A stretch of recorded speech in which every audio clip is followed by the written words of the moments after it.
Siliguri ISKCON মন্দির, কত সুন্দর ইস্কন মন্দিরটা না। এখন আমরা ইস্কন মন্দিরের ভিতরে যাব। ভিতরে আসলে হরিনাম হচ্ছে,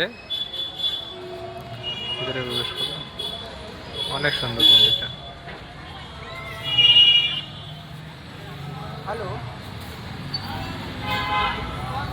তো আমরা সন্ধ্যার সময় আমরা দুজন মিলে ইস্কন মন্দিরটি দর্শনের জন্য এসেছি।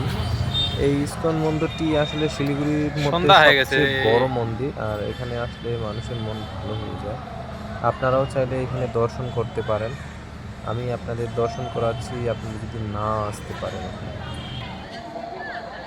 এটা হচ্ছে সেই ইস্কন মন্দিরের মেইন গেট। এই গেট দিয়ে আসলে ভিতরে প্রবেশ করতে হবে।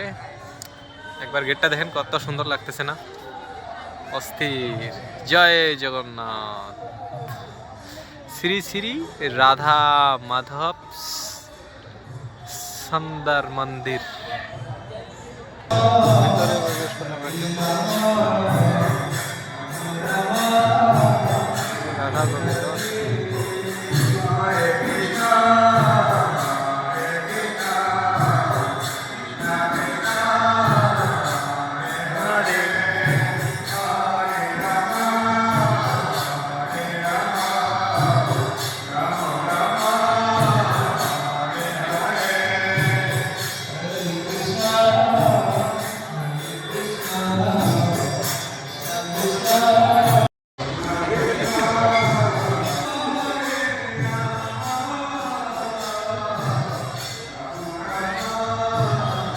পুরো ইস্কন মন্দিরের ভিউটা, এটা আসলে বিশাল জায়গা জুড়ে ইস্কন মন্দিরটা। এখানে সেই রথ,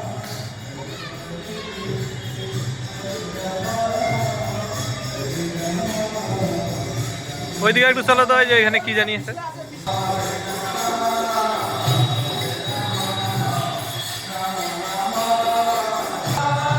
প্রত্যেকটারে ভগবান শ্রীকৃষ্ণের আলাদা আলাদা করে দৃশ্য করে দিয়েছে। চতুর্দিকে আসলে এরকম শ্রীকৃষ্ণের অবতারের। এই যে এখানে সেই একটা ভাইরাল দৃশ্য শ্রীকৃষ্ণের,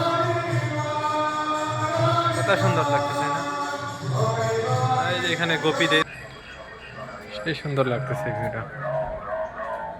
রে কৃষ্ণ রে কৃষ্ণ কৃষ্ণ কৃষ্ণ রে হরে।